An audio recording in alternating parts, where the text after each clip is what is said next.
여기 이제 댓글 달아주셨어요. 작년 8월부터 변제금 납부 중인데 개인 주식 말고 S&P 500 월 20만 원에서 30만 원씩 하고 싶은데 가능한가요? 이렇게 질문 주셨네요.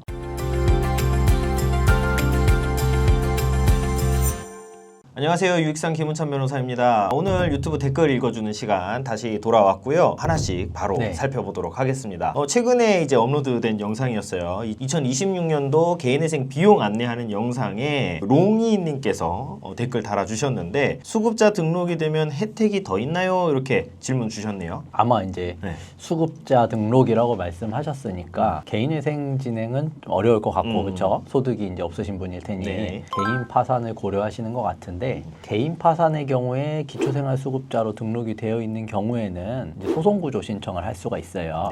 그래서 소송구조 신청을 하면 송달료 그리고 파산관제인 보수로 납부하는 예납금이 이제 면제될 수 있는데 이게 이제 수급자이면 무조건 면제되는 건 아니지만 이제 법원의 결정에 따라서 법원의 판단에 따라서 이제 면제될 수 있다라는 거 알아두시면 될 것 같고 물론 개인회생 절차에서도 소송구조 제도가 있기는 합니다만 사실상 개인회생 절차에서 인정해주는 경우는 거의 없다고 봐도 되기 때문에 개인 파산에 있어서 소송구조 제도를 고려해 볼 수 있다. 뭐 이렇게 이제 참고하시면 될 것 같습니다. 다음 댓글 넘어가도록 하겠습니다. 이거 이제 변호사님 쇼츠 이제 달린 댓글이에요. 개인회생 파산 이제 비용 안내하는 쇼츠였는데 여기 이제 브래드 피트님께서 직접 오셔가지고 댓글 달아주셨는데 와 한 곳당 15,000원인데 채무자한테는 법무사에서 5만 원 넘겨받던데 사기꾼 천국이네.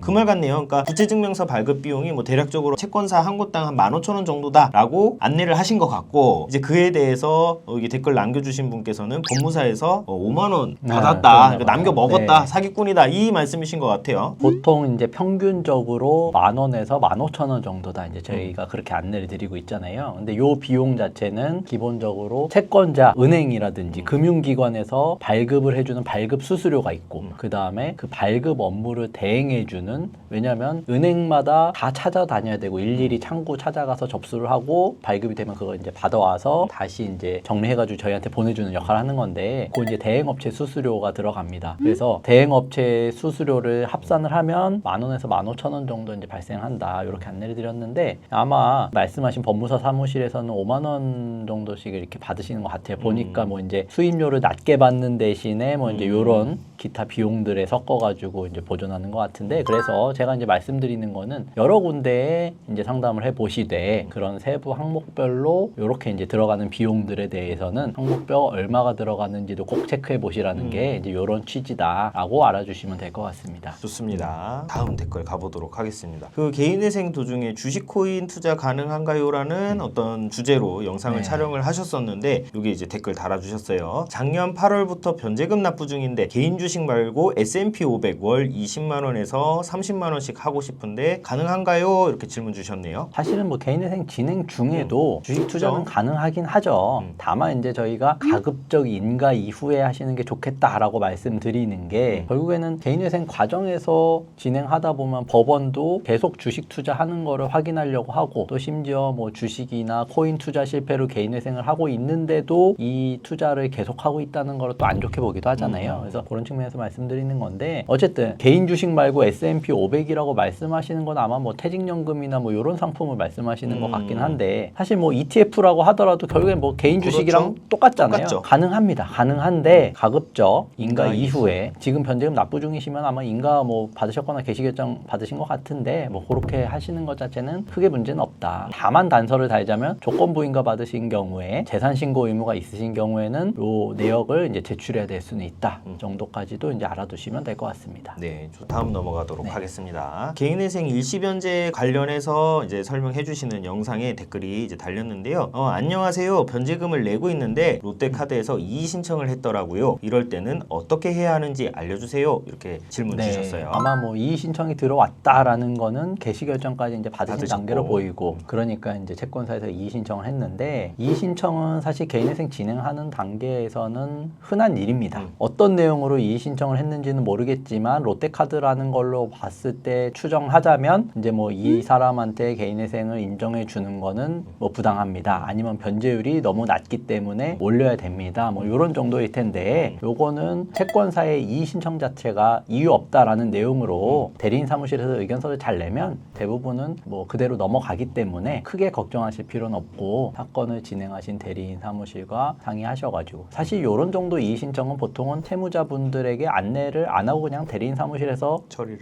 일괄 처리를 하거든요. 그래서 뭐 요거는 너무 걱정하실 필요는 없다. 요 정도 말씀드릴 수 있을 것 같습니다. 다음 댓글. 변호사님께서 개인회생 조건부인가 나오는 케이스에 대해서 설명해 주시는 영상에 이제 베스트 214527님께서 댓글 달아주셨어요. 변제계획안 10항에 해당 사항이 있다고 체크되어 있으면 조건부인가로 나오나요? 참고로 서울 회생법원입니다. 이렇게 이제 질문 주셨네요. 네, 그러니까 변제계획안 10항은 이제 기타 사항 해당 있음 아니면 해당 없음인데 기타 사항에 무조건 조건부인가에 관한 사항만 들어가는 건 아니거든요. 그러니까 이제 그 기타 사항 변제계획안 10항 해당 있다고 체크되어 있으면 그 이하 어떤 내용이 들어가 있는지를 확인을 해보셔야 됩니다. 저희가 이제 소위 말하는 조건부인가라는 거는 소득신고 의무, 인가 이후에도 뭐 1년 단위로 아니면 6개월 단위로 소득신고 의무가 부과되는 경우, 그 다음에 뭐 이직했을 때 신고해야 되는 의무, 그 다음에 재산 변동에 대해서 신고해야 되는 의무, 요거가 이제 조건부인가인 거고, 그 이외에 뭐 대위변제에 관한 사항이라든지 뭐 아니면은 뭐 가압류 해제에 관한 사항이라든지 요런 내용들도 들어갈 수 있기 때문에 결국에 신고 의무가 어떤 거가 부과되어 있느냐 요 부분을 보셔야 된다.